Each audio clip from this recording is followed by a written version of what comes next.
and welcome to Con Air, the podcast. I am Mark Moided Hoffmeyer. That's exactly what I was going to use. And I am Jay Yeehaw Clewitt. Welcoming you aboard Chapter 18 of Con Air, the podcast, where we're flying through the 97 action classic Con Air, one chapter at a time. What happens in Chapter 18? Well, Cameron Poe asks Diamond Dog why he is following a white boy on a power trip, to which Dog reveals a potential plan to take over once their destination is achieved. Poe then recaps the plot so far to Baby-O and any members of the audience who have been paying attention, before saying hi to the recently uncaged Garland Green. Back in the Marshal's office, Larkin shares Poe's file with Skip and Malloy, hypothesizing they may have an ally on board the plane, but Malloy wants to shoot it down anyway, so he and Skip leave in attack helicopters following the transponder to Arizona. Mark, we need someone to help us talk about Chapter 18 of Con Air. Who's joining us? Oh, wow. And joining us is a good friend of mine. He has been on the Movies, Films, and Flicks podcast many times. He also has his own show, the GoFigure YouTube show, which you need to go hit the subscribe button on YouTube. It is Adam Hodgins. Oh, I am pumped to be here. And I'm happy that I waited till Chapter 18 to be part of this, because I think Chapter 18 is the perfect chapter of this movie if you're going to watch just one chapter. Why do you say that? So I think you can show Chapter 18 to any person, and not only do they understand the entire plot of the movie, like laid out for them, but every major character gets like 15 seconds of chewing the scenery, and really establishes like all the tent poles are set up if you watch just this chapter. Wow, that's a great point, because Poe recaps everything. Cusack tells us who he is again. Yep. This is like the third straight chapter of Malloy and Larkin arguing. Yeah. Cusack and Cole Meany just scream at each other for about 40 minutes. But I mean, I was sitting there listening to Poe recap the story, and I'm like, why? Yeah, why? Why is this happening? But then he looks at Garland Green and goes, "Ha, Garland." Like, that's like Nick Cage's perfection in this movie. He's lipping off the Diamond Dog. He's like, what was I thinking? Oh yeah, yeehaw. Like, yeah. Oh yeah, yeehaw. That's right. Like, he's sassy in this movie, and he's not afraid of a face-wearing serial killer. And also, the reveal of Garland is maybe the best camera work in the movie, because this is perfect shot on Baby-O and Poe, and then it like pans over to reveal Garland, and it's just the sigh and the hello Garland. Like, you're watching the shot and it's not missing anything, and then they pan over and it's like, oh, they made it even better. It's dynamite camera work, best camera work in the movie. I think so too, and it's my favorite moment of the movie thus far. I like that Garland's he's just sat looking at them. Like, I think he's just been sat looking at them the whole time. Like, just sat silently, just kind of watching. He's so weird. He's such a creepy guy. I would say Steve Buscemi's role in this movie was the most unsettling role in the picture.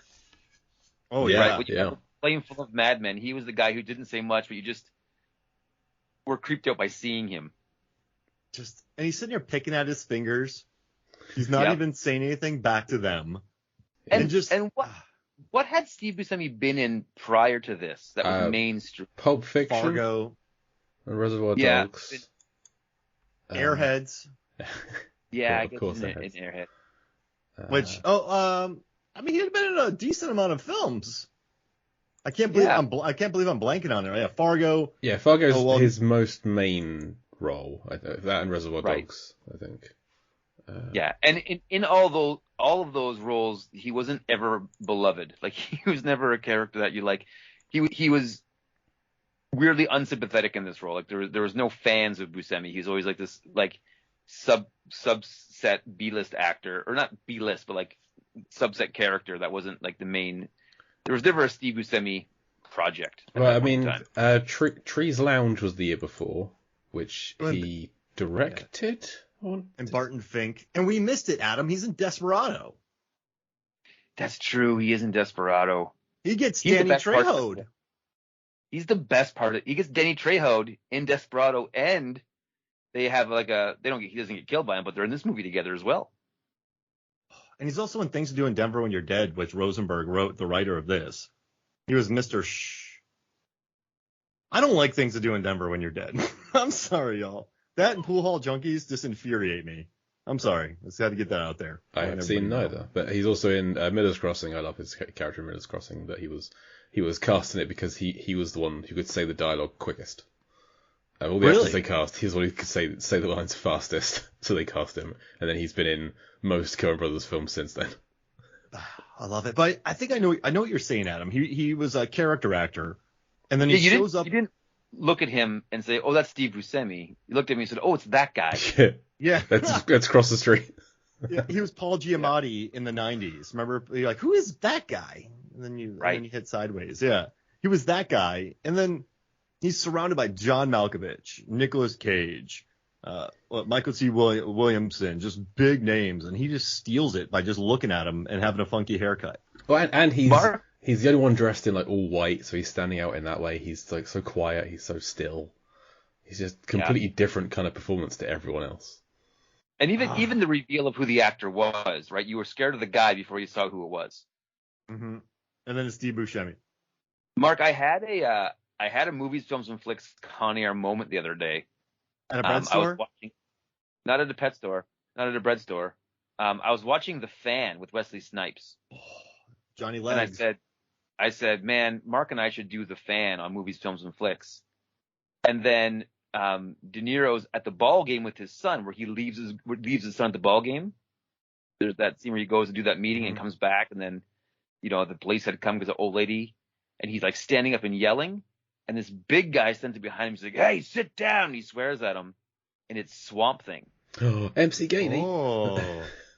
And I was like, he had a bit, like a 2 lines part in The Fan. Wow. We need to, like, all right. We need to do it now.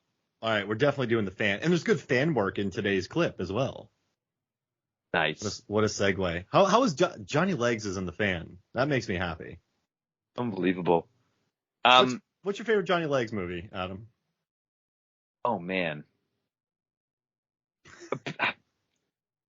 So here, okay, it's not my favorite of his movies, but I think his best performance was in Spawn. Oh yeah. A movie that he just clowns it up.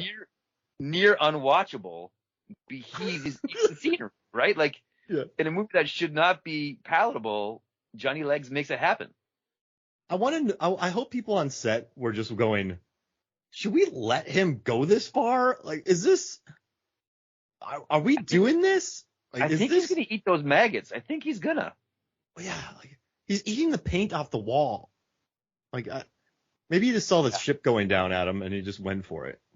Well, I think once they get him in that costume, he's like, what do I hold back for? Like, I guess I'm this far. It probably gets you in character too.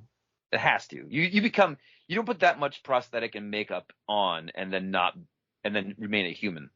That's whenever I got in costume for my extra roles, I always felt like one of them. So if I got into a full clown outfit, yeah, I go fully Johnny Legs. So it's not my favorite movie, but it's my favorite Johnny Legs performance. Oh, I love it. What about Joey Pants? Is this going to be all just waist down actors? Yeah, Legs, Elizabeth Shue will be next. Please tell me there's someone's last name Blofer. Or Johnny Sacco. Yeah, I was trying to think of a sock. Katie Sackhoff? No. Everything's close, yeah. Yeah. Drawers. Tights, leggings. I think I met Mark and Katie Sackhoff on the same day. Yeah, you did. 2011, Toronto. That's right. Riddick is my favorite Katie Sackhoff film. Yeah, that movie's fun. I love Riddick. It's 3 movies. It's great. You go to watch Riddick and you're like, I just watched 3 films. Yeah. That was wonderful. Guy and his dog. Aliens. Yeah. I think, Jay, you know this story, but I met him at a Comic-Con in 2011 in Toronto. The Greater Toronto. No, in Toronto, not the Greater Toronto area. Downtown Toronto area, yeah. Yeah. And then we became fast buds. I think we'd be like, have you seen Step Brothers? We're like, did we just become best friends? Yeah. But remember the controversy that year, Mark? Because it was Wizard World was what you were there with. Yeah. But there was also like an independent Harry Potter weekend on that someone called Wizard World, and people and guests were going to the wrong event. Oh gosh. That's just bad planning. Or Yes. vindictive planning. All Right, those Harry Potter fans. Let me ask you guys something. The three of us, we save up some money, we mortgage our homes, and we decide to do a Con Air convention. To my wife. Oh, I'm into this. So we're gonna do autographs, we're gonna do panels, but like, what are some of the theme rides, or like, we rent out rooms, we build, like Halloween Horror Nights, like haunted houses, but Con Air rooms. Mark, What can I pause you there for a second? Sure. I think we need to do, and work with me here, it's going to be a combination Con Air convention / air show. So we have all the aircraft and the helicopters from the movie there, And the fire truck. but like at an air show style, and they can do like flybys and stuff, and you can go up in the Con Air plane and go for a ride. Whoa. So the Con Air show or the Con Air show? The Con Air show. The Con Air show. Yeah. Yeah. Con Air show. Oh my gosh. I like it. And it's just an 'Cause you airport can in the have- greater Toronto area? Well, there's a military base in Barrie, which is pretty close, that we could have. There's hangars and aircraft, we could hang it there. And there's one in Trenton, Ontario, where a lot of Hercules aircraft fly out of, and they're very reminiscent of the Con Air airplane. Oh my gosh. And can we drive Corvettes up and down the runway? So so when you ask what the events would be, so we would have the aircraft we would have there would be the prison plane, like the actual Con Air plane. We would have the smaller, like Lear-looking jet that they were gonna go to Mexico on that got thwarted. Uncle Bob's Scenic We Tours. would have, Yeah.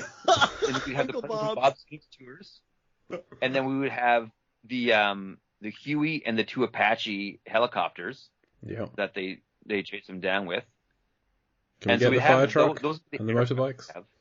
Oh. Well, so those are the aircraft we have. Oh, But yes, we of have course, yes. the fire truck and the motorbikes and the Corvette as well. And so when you say what our rides or our themes, it's more like what can you do? So for $50, you can take a ride as a prisoner in the Con Air plane, and you can go around. It could be an $150 for an escape room experience. Or you're put in one of the cages. 150, you get to go in one of the helicopters and chase the plane, Ooh. right? And then for 300, you get to go with a stunt driver and race the plane in the Corvette down the runway. Wow. So I think So it's a immersive experience. yeah, I think a photo op is going to be getting off of a bus in front of a big fan, doing the hair blowing in the wind. Oh my I gosh, mean, that's the photo. that's route one. You have to do that one. You have wigs for people to put on. Wow. I think what we have is the Poe Fro contest, where you come with your best Cameron Poe like hairdo. Yeah, and you got to be wearing the full costume as well, the undershirt. Oh my Yeah. gosh. And we have a musical guest, because there is Skinner cover band. lies, Mark. The worst possible choice would be that. Listen to this.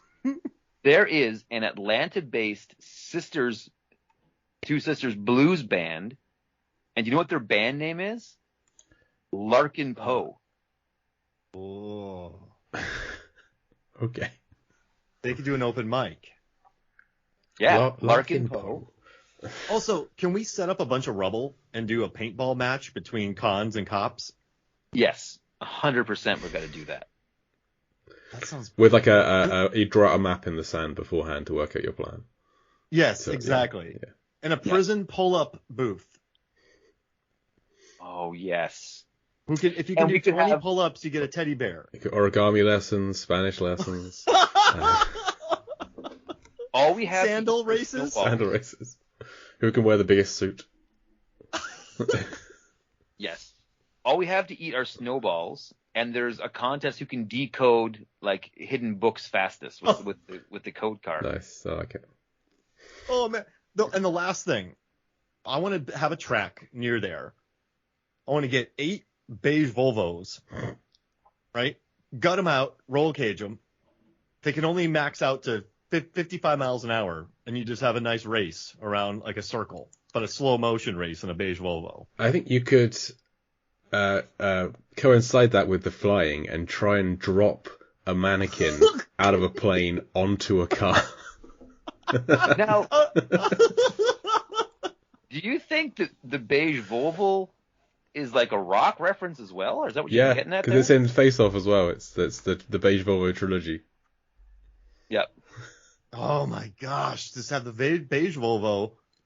We have a Huey. We could drop bodies like a dummy out of the Huey onto the beige Volvo. Yeah. You got it. The dummy drop. Well, I think that we have some scaffolding and targets, and people go up there with dummies and they drop them, and it's a dummy drop contest. Oh, I love it. That sounds wonderful. This sounds like it'll cost us about $12 million. I don't And we'll have recoup, that. we'll recoup about 1/1000th of it. But So, Mark, you're not thinking about this properly. It's gonna cost someone $12 million, and for the three of us, that seems like an insurmountable amount of money. yeah. However, if we get Nick Cage involved in this, and he can front us $12 million, no problem. We can do a dinosaur skull hunt. But we just say to him, we're like, Nick, here's this idea we have. Con Air Podcast, you're clearly a fan. We just want to make this happen. We want to make it an annual thing. And then, we split it 4 ways. And you could shoot them bearable weight of massive talent too there.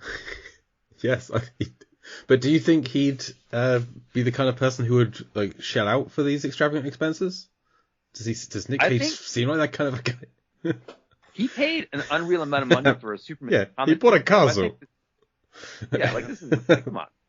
And, well, we could get him paid to make a sequel to his film. Yeah. And we pitch Con Air 2 whilst we're there. Yeah. That comes off the back of this. We will become millionaires. And by pitch, you mean we have a script there and we just do a table read of the entire thing in character? Yeah, we film it and we make it animated. And it's just done. Oh my gosh. That sounds lovely. And we'll do the Rian Johnson sizzle reel with footage from different movies. Yeah. We'll hire Reitman to do a read through with different actors. Right. Mark, remember our sequel to or our spinoff from Con Air and Black Dog, where the two daughters got together? Yeah. Like they had like a support group for like people whose dads were like good-hearted cons. That was a great movie too. It was gonna be great. Yeah. And okay, I have a question. So Hit me. You and I have talked about Youngblood, which you cannot watch anywhere. You have to buy. It's a Canadian film to Canada hockey movie with Keanu Reeves, Rob Lowe, and Patrick Swayze. We've talked Steel Dawn, which features him dance fighting, and Black Dog.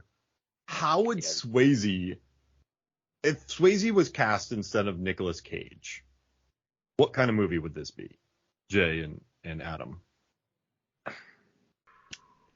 I think of all the kind of dream casting we've done, Swayze as Poe works.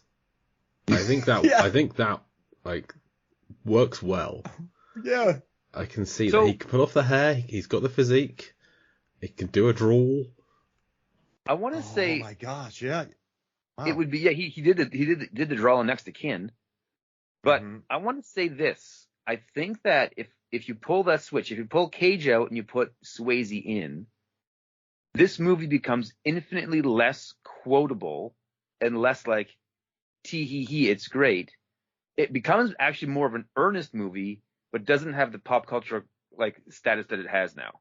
It's more forgettable, but it's more earnest. I feel like it would be with Roadhouse, which is a cult classic. So Con Air isn't a cult classic. Con Air is a big popcorn film that a lot of people love, whereas Roadhouse is a film that is discussed but not as much today. So yeah, I think it would fall down there with Roadhouse. No offense to Roadhouse Minute to Roger and Marcy, which we've been guests on, friends of the show. Yeah. But Con Air is a better film. I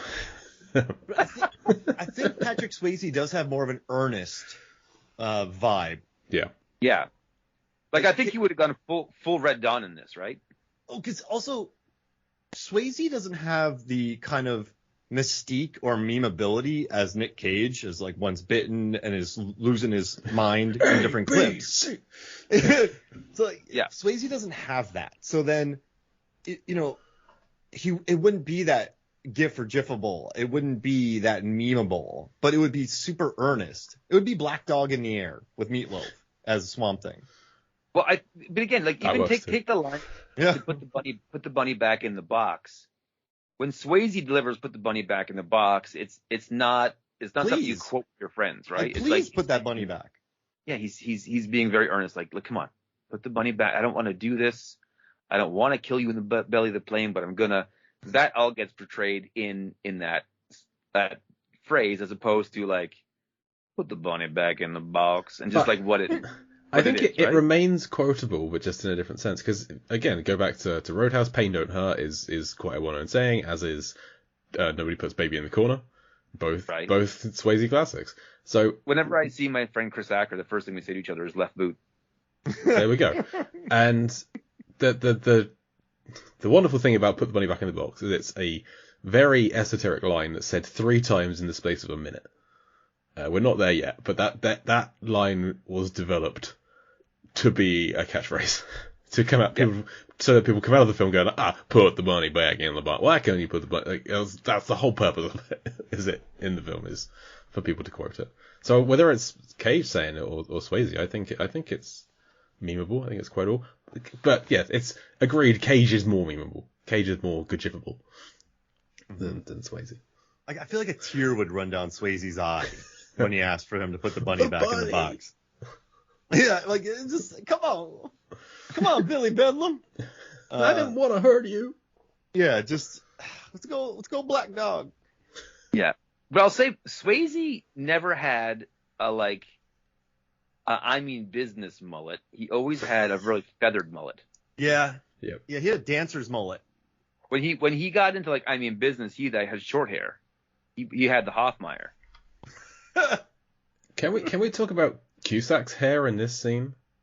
Yeah, it's lost the plot. He's bordering on mullet here. When he's like face to face with Malloy, Yeah. that there is a lot of hair around the back, like riding up on that collar. Far more than I was expecting to see in that shot. I've never seen that much of Cusack's face. What? Well, I feel like his hair always sort of goes down. Like, I don't know. It's a lot of Cusack face. I'm used to kind of droopy hair Cusack. That's just, I don't know. It's an odd look for 97 Cusack. He has It's a pushed lot it of all face. back. Yeah. Yeah. Yeah. I don't It's like behind it. his ears. I mean, when you're in a screaming match with Cole Meany, like, You're gonna lose. yeah, and you got to push your hair back if you're screaming at Cole Meany. So guys, $1 million question for you. Yeah. If we were doing a trivia night right now, and I said to you, whose jurisdiction is it? Do you guys know? I meant to look this up, but I didn't. Well- It doesn't seem right that because one agent dies on the plane, it means that he gets to take Wait, over and kill everyone. He dies, or is he? Sorry, moided? one guy is moided, which this is in no other line does Meany's Irish accent seep out quite as much in. He was moided, the moiderer. Which that is one of those lines that the Celtic accents do love. There's a TV show called Cracker, which starred Robbie Coltrane, R.I.P., which everyone would go, there's murdered. Someone was murdered. There's been a murder. Just saying the word murder works really well in Scottish or Irish. Anyway, it's just one of those words. But yeah, it doesn't seem right that, like, yeah, Sims was moided. That does not mean, surely, that the DEA can just kill everyone involved, including all of the good people. Out of this guy. But I like how the third guy in the room, because there's our Skip two Devers. angry killing. He doesn't really he just kind of stays neutral. He's like, I'm not getting involved in this. I'm not picking a side. Yeah, he is Larkin's boss. Right. He's Cusack's boss, and like Malloy is just a different agency. So the fact that he sides with Malloy is terrible. Like, he gets on the chopper at the end. Yeah. He really does. Like, he kind of, one guy gets killed. I'm going to go blow up an entire plane. But they signed kidnap waivers, y'all. Yeah, no hostage clause. Yeah. Yeah, no hostage clause. Like, so that means we get to shoot them, right? Right? We could... Please. Mark, how many times in your life have you signed a non-hostage clause? Oh, 4 times. I didn't really have Yeah. once. Yeah. I have definitely signed those. Yeah, of course. I do That's escape. thing. I just escaped. I got caught twice. I had to escape twice. But other than that. Luckily, it was in Canada and it wasn't hard. I just went to an airfield and took a plane. But, okay, I want everyone to go to 2:54 of this clip when Cusack is yelling at Colmini. I'm currently sat on Skip Evans looking over his glasses at 1:33, which is just a lovely look. But sorry, 2:54? Yeah. On a scale of 1 to 10, how would you rate John Cusack's neck vein? Ooh. It's not that impressive compared to like John Bernthal has a good neck vein. Oh yeah, and Gyllenhaal in Ambulance, he's all neck vein. Yeah, so he's nowhere near that level, but he's far more than Colmini. Colmini has a neck vein in there somewhere, but it's not on the surface. Yeah. So what would you give it? I'm gonna give it a 4 out of 10. Whoa! Like, it's there, but it's not like right home about it. I would give it. I'm giving it a 10 out of 10 only because I'm terrified of John Cusack, and if he ever hears this, I don't want him getting angry at me. Oh, bring it! Right. Come on, Cusack, come on the show. Let's check it out. Not in real life, just on the show. And it would be a true pinch me moment if Cusack came on the show to argue about his neck vein score. It would be wonderful. I would bring Adam back, Jay. We would just argue about his neck vein score for hours. But you realize, just like these guys arguing here, I'm just siding with Cusack. I'm like, no, he's right, guys. He's right. I'm Team Cusack all the way. Okay, now go to 312. He has 3 separate neck veins popping. I think you're going to appreciate that one. Okay. Oh, yeah. Yeah, that's better. Yeah. See, that's why I couldn't go 10 out of 10 earlier, because you've got to be able to have some room to rank up here. We're up to at least 7 or 8 now. You've got to have breathe. Mark, Yeah. I don't want to call a spade here, but is that his neck vein, or is that the wind of the propeller blowing against his neck skin? I think there's a ripple. There is a ripple. It's a definite combination, I think. It's the neck veins popping because of the helicopter blades. He's furious at the helicopter. If you watch Ambulance, Gyllenhaal has a 10 out of 10 neck vein. So based on the Gyllenhaal scale, I'm going to give Cusack a 5. Okay. I think that's fair. Because, have you guys seen Ambulance? Not yet. I'm really looking forward to seeing it. Not yet. It's a blast. 35 million, shot in like 35 days. It's just bonkers. It's lovely. And the neck veins in that movie, A+. I will look out for them. Yeah. No, you don't even have to look out for them. They're there. It's all you can see. The logo is written in neck veins. The logo. There's a lot of blood in that movie. Like, that'd be funny during a movie. Like, I need some blood. Use his neck vein. Oh gosh. I've never had an image from one of these scenes be so destined for the Instagram logo than Colmini's little smile after closing the helicopter door. Yeah. That is just the top row of teeth, no bottom row of teeth, just that weird little grin with the sunglasses on. That's gonna be everywhere this podcast episode is out. I love that little shot. I also want to say that this chapter 18, really does a great job of showing off the incredible sweat work that they had on Baby-O. Yeah. Oh yeah. He wins the sweat bucket award for this chapter.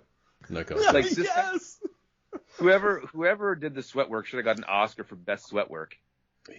He has been that sweaty since the second he got on the plane. Yeah. He's got to get my insulin.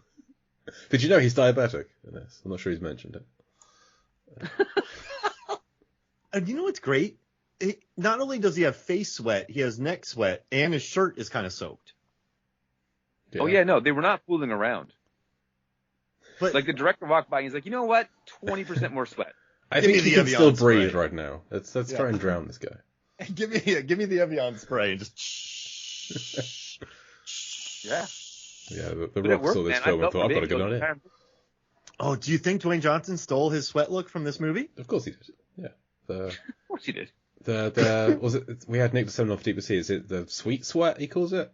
The sweet sweat. Oh yeah, at 33 seconds in, that's great sweat work. Yeah. I love good sweat work, guys. I really do, because you go too much glycerin, it looks fake, right? You don't do enough, you're Vin Diesel from Fast 5. Like, you need to find an in-between. Why are you suggesting Vin Diesel from Fast 5 is something you don't want to be? Because he doesn't sweat. No, but it's unnatural. No. I'm saying you want to be him. Listen, he beats up The Rock in that one, and I'm like, he still has a bullet lodged in his shoulder, I think, from the fourth film, and he wins. But in 5, Dwayne Johnson becomes a puddle. Like he is a human puddle. He's just sopping wet. But Vin Diesel is wearing a tank top, zero sweat after a fight. He just looks, he looks like he just walked out of a refrigerator. Right. Whereas Dwayne Johnson is like needing a Camelback to constantly refuel because like sweat is just spraying out of his sweat glands. There was a series of WWF back in the day wrestling action figures called Total Sweat. No, there wasn't. They looked like Dr. Jekyll or Mr. Hyde from League of Extraordinary Gentlemen. Like they're that monstrosities. And there was a Rock one, and what you did was you poured sweat in them. They came with a bottle of sweat, and you pour sweat into them, and then you pumped it on their back, and then they got sweaty. It would seep out. Oh my god! They were called Total Sweat. Oh so on that topic, there is a Cameron Poe action figure, which I believe, Adam, is your area of interest. That would be up my alley here. Is this something you've come across? So are you talking about is it the reaction one? I don't know the technical details of these things. I just googled Con Air action figure, and a Nick Cage one came up that's got like detachable hands and a shirt and a bunny and a gun, and it looks nothing like Nicolas Cage. It looks like Stephen Lang. Yeah, so that's the 1/6 like the Hot Toys Cameron Poe one. Yeah, so this is one of those things where this is like a collectible figure, 100%. It's great. I'm more about, I like action figures that are meant to be played with. Okay. So like if they're they call the adult collectibles, I'm not super like I'm aware of them and I see them, but it's $143 to buy that figure. Well, that's too much. It is. It's too much.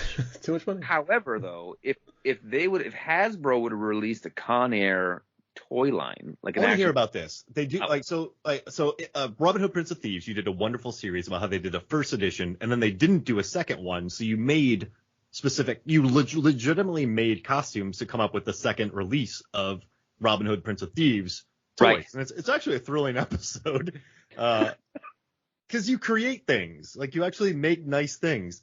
So if there's a Con Air, like let's say 5 figures and 1 vehicle, who are the 5 characters and what's the 1 vehicle if they release the Con Air toy line? So I'm gonna change it a little bit. I'm gonna say 5 figures, 1 vehicle, and 1 play set. Oh. So what I would do is I would imagine Hasbro would be the one who released these. And I'm saying that because anytime you can reuse tooling or reuse a mold in the toy world, it's a win. So to go back to Robin Hood, all the Robin Hood Prince of Thieves action figures were remolds of superpowers and Star Wars figures. Mm. So like if you take the robe off of Friar Tuck, he's just a Gamorrean guard from Jabba's palace. He's just a Star Wars figure. Like if you look at his feet, he's got nasty, gross Gamorrean guard feet. So G.I. Joe released a Dragonfly helicopter in 1982, and all it is an Apache helicopter, exactly as it appears in these movies when they chase down the scenic tour plane. So those molds already exist. So Hasbro could easily pump out with zero tooling money the attack helicopters, which is a fun toy. You can put figures in there, that'd be great. And then what you do with the Convicts airplane is you make that your play set. Yeah. You have it and it can like come apart and you can like open it up and play inside of it and there's compartments underneath. So it's a vehicle, yes, but it's more of a play set than a vehicle. Kind of like the Millennium Falcon was for the original Star Wars line. Was it a vehicle? Yes, but it was more of a play set than anything. And then if I was going to do 5 figures to go along with them, you need Poe, you need Larkin, and you need Cyrus. You need Cyrus, right? You need those are the 3 main guys that you need to have. I'm gonna say this: you need Baby-O because you need someone to save. Like you need another good guy. You need something. If they're fighting for no reason, then there's no toy line. So I say you need a Baby-O figure. Is there any benefit to that being Bishop instead? So you have like a female character in there. So here's the thing, and I know this is the least 2020 thing to say in the world, or 2022 thing to say in the world. Female figures do not sell in the boys' toy aisle, like in an action figure line. It's a very hard thing. So it's usually a 1-to-8 ratio. So if we're going to have only 5 figures, there isn't actually room for a female figure. However, I get what you're saying. That sucks. That like there's this character who just is sat there sweating the whole film, or this one who does stuff. And well, when the first Avengers movie came out, I go back in time and try and find a Black Widow figure. That was nuts. Like they just didn't exist. They didn't put them out because they're like, no, these don't sell. I'm not disagreeing with you. I'm just saying, like, the state of the world, that's terrible. No, it is terrible. But what we could do is usually a playset comes with a pack-in figure, so we can make a Bishop figure that stays with the playset. Okay. So if you buy the airplane, because you're going to buy the airplane, but you get a bonus Bishop figure, and that's how you get her into the line. Exclusive that way. That's kind of what would go on there. And then just for like the difference in like look and whatnot, I would put Swamp Thing as a figure. He's bigger than the average person. He's got a fun hat that he wears, like the helmet he could have on. And I think you could make him fly the plane. So those would be the 5 I would start the line with. Would be those ones. And I know we're missing some heavy hitters, but this cast is huge, right? Like it's huge. That would be my go for the toy line. I feel like you have to have a Garland, just because he's like whenever we've asked what chapter people want to be on for this show, everyone's like, I want to be on a Steve Buscemi chapter. That's what everyone wants is a Garland Green chapter. He's like the memorable character, and he plays with a doll, so he can have a doll with a little doll accessory. You have to remember, I'm talking about if you want to have a toy line that like sells in the action figure aisle. Like I don't think you have a Garland, you don't have a Johnny 23. Because you're like, well, this is a cannibal, kids. Play with it. What's the 23 stand for, Mom? Just play with them. Count the roses. Yeah. Right. But if you stay with the basic heroes, they're like, yeah, this is a good guy, this is a bad guy, and you can say he's a murderer, like that works. So I think that would be a safe first run, and then if it picks up for the second run, you can get a little more creative and do different things, but. Listen, I loved your first run so much. Can you just do a second run? Because like the science you put behind it, and like hearing about the toy aisles and the pack-in, and like I dug that. Like you have a deep knowledge of toy line, so I want to hear the second run. So first one was Polar Kinslayer, Swamp Thing, Baby-O with the helicopter and the plane playset. Right, exactly. Yeah. So if we're gonna do a second run, we're gonna need. I love this. We're gonna need one more vehicle and one more smaller playset. The Corvette could be the vehicle, maybe? Yeah, so definitely going to be the Corvette would be the vehicle. Because Larkin could drive. Cars sell great. And then the second playset would be called like the Strip, and it would be like Las Vegas. And so you would have like some signs and some rubbish, like rubble and whatnot. That would kind of be what was going on there. Yeah, but Johnny 23 with the detachable arm. Johnny 23 with a detachable arm. I'm not sold on that. I'm not sold on just that. Just as part of the Vegas playset, just this dangling arm in the middle. Right. Now, the second line is going to be all but one villain. We have half heroes and half villains in the first run with Baby-O and Bishop.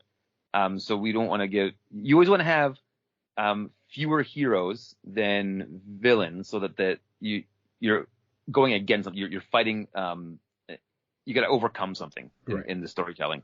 But I think we need to have Calm Meanly in there. Malloy. Corvette, right? Mm-hmm. Duncan Malloy. He needs to be there. Just as he's not necessarily a bad guy, but he's a foil. Well, he comes with the Corvette, basically. That's his car. So. Yeah, you can't have the Corvette without him. The car will have like exploding features and whatnot. Like it'll be able to get blown all apart. Like a crash dummy car that falls into pieces. Yes, the crash dummy car, that would be fantastic. I really think that Nathan Jones needs to be one. Okay, yeah. I think that he's just like a real tough guy. Wait, is his hat on forwards or backwards? So his hat, it would be an action feature. You could spin it. Okay. You could put on a little peg. You could spin it around. The Dave Chappelle Joe Parker character, I think, would be great. Pinball. You put him in like a guard's uniform, so he's like undercover as a guard, and so that way, as a kid, you can play with him both as a villain, or you can use your imagination and make him be a good guy as well. He's kind of a flip flop. He comes with a clipboard and a lunchbox. With a clipboard and a lunchbox. Exactly. That's exactly what I was thinking. That would be the way to go. So this is tough because, again, these are like hardened criminals. But like Billy Bedford, we could have in there. Yeah. Oh, sorry, is it Bedlam? Well, it's William Billy Bedlam Bedford is his full name. Right. Right. That's the whole thing we have going on there. Would be that. And then I would put a 2-pack out of like generic prisoners, and I would give them different names, and they would be Johnny 23, and they would be Garland, but they wouldn't be named specifically that. So you get around the rapey and the cannibal-y things that are associated with them. And you just say, like, you give them different convict numbers, but you make it them, but without calling it them, and it's a bit of a skate around. So like Jimmy 16 and Peter Purple. Yeah. Peter or something Purple? like that. That's good alliteration. I like that. Peter Purple.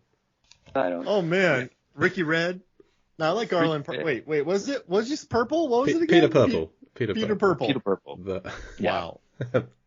Because when you the get Evans deep Porter into Eviscerator. a secondary line, you can get like free with the license a little bit, and that gets you more. So like when Man of Steel came out and they released the kid targeted figure lines, they released a Superman and a General Zod, and then just a bunch of Supermans in weird outfits. Because they're like, that's the characters we have to work with. That's what we're going to do. And so you can get a little bit free with it. But it would be a 2-pack.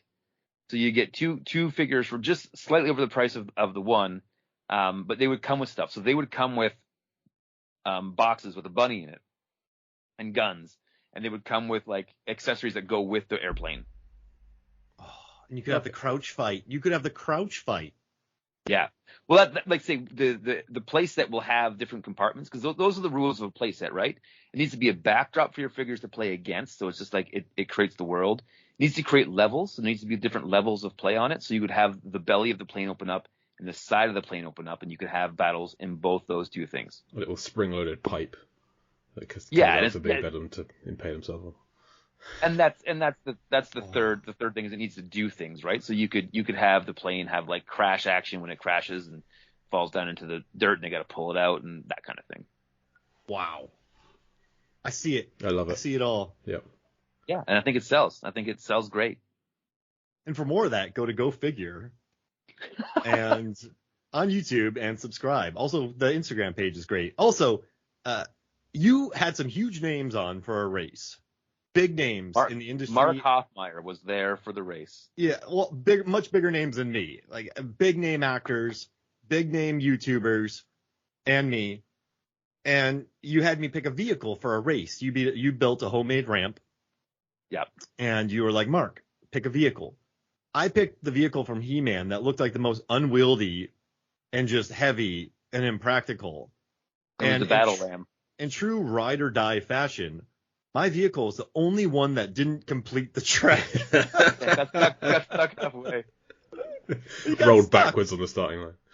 Jay, it goes down and it just got stuck. It just got stuck on a ramp.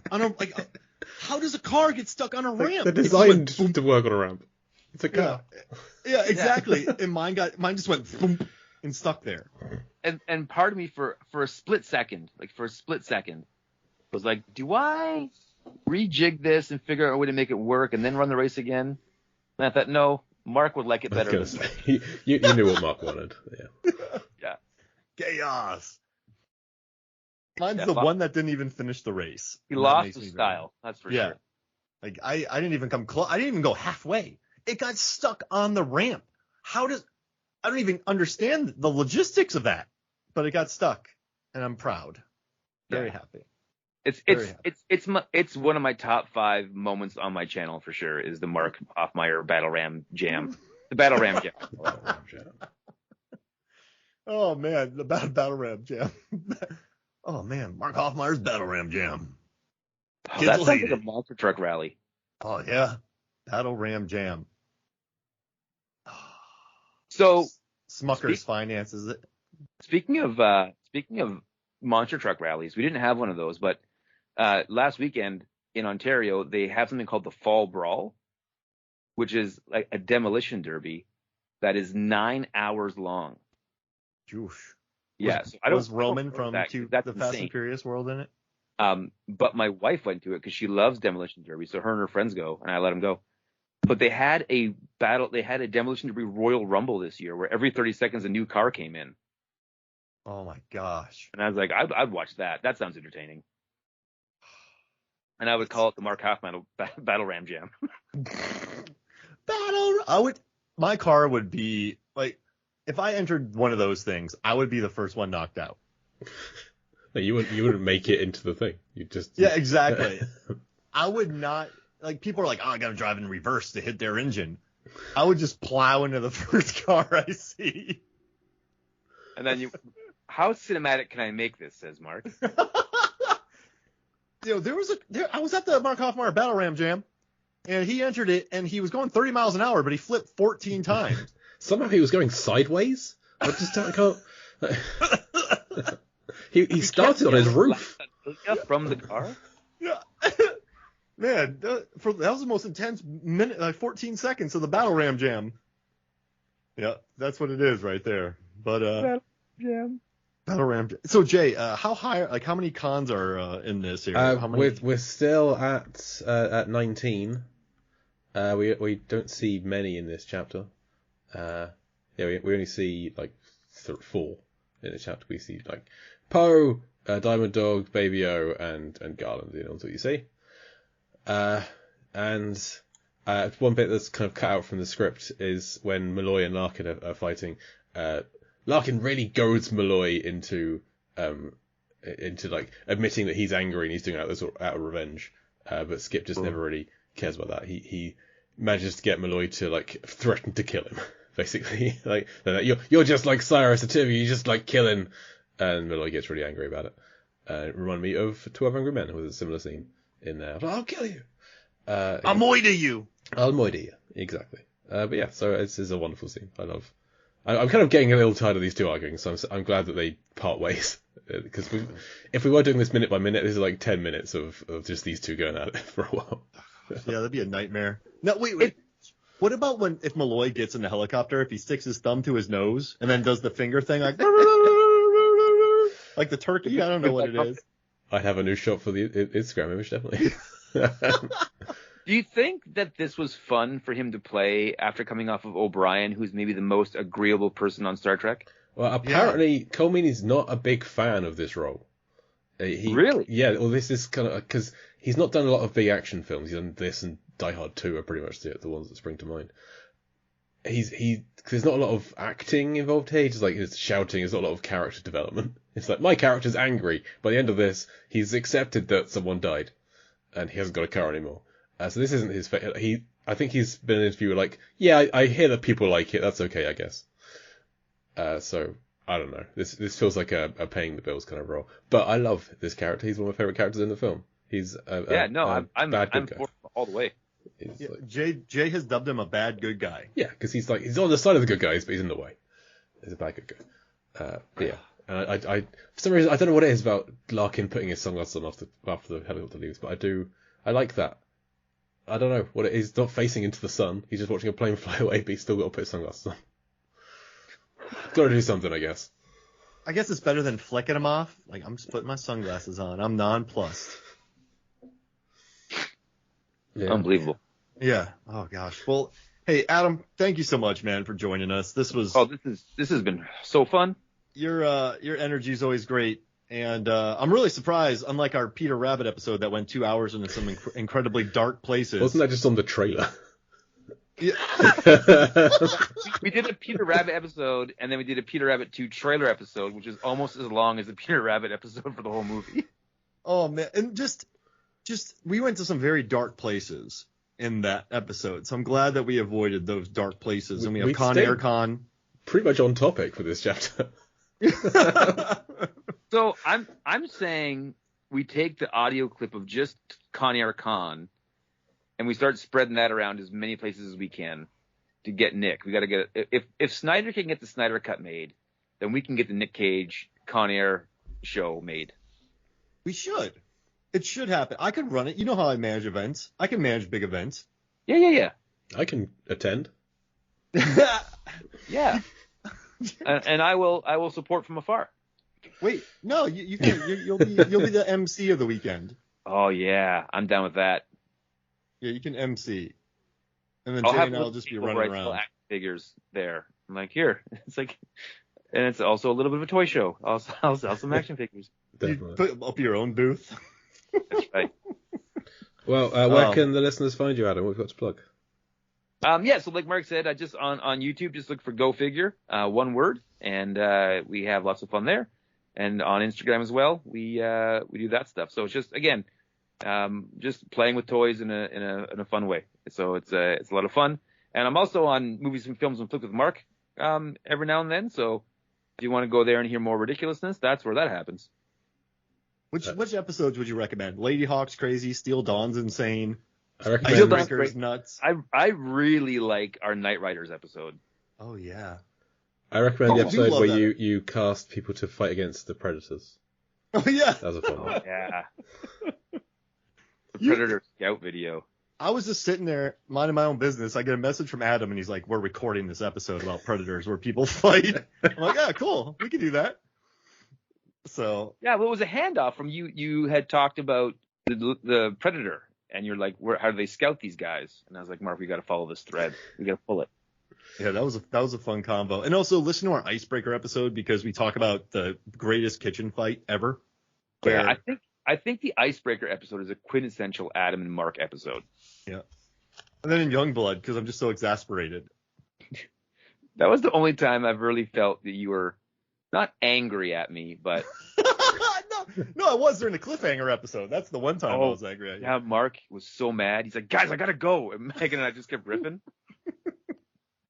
We were supposed to do a 20-minute episode, Jay, and it went 55. Sounds about right. Yep. Yeah. Well, we're running along on this one. Yeah. Mark, what have you got to plug, Mark? Yeah, just Movies, Films, and Flicks, Movies, Films on FLX. You can listen to where Jay and I got started, and then go listen to Deep Blue Sea, the podcast, and jump over here.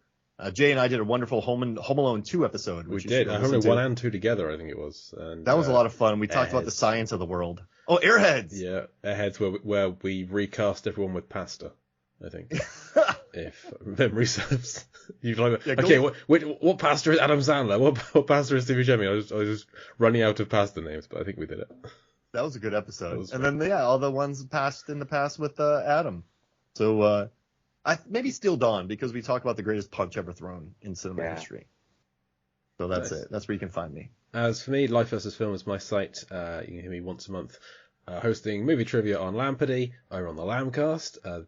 Pretty soon there'll be an episode with me and Mark facing off against each other, which is a must listen when that comes out. Must listen. That's a very fun show. It's a quick listen too. It's one of the shorter episodes because I wasn't hosting it. And Deep Sea, the podcast, covering Deep Sea adjacent films such as Muppet Treasure Island and Ghost Shark are the two most recent episodes when this one comes out. And I think that's it. Yeah. So thank you once again to Adam for joining us. More than willing to come back. It has been a genuine pleasure. Oh, yeah. Excellent. I've been Jake Lewis. And I'm Mark Hoffmeyer. Come back next week or the bunny gets it. Sigh. Anora!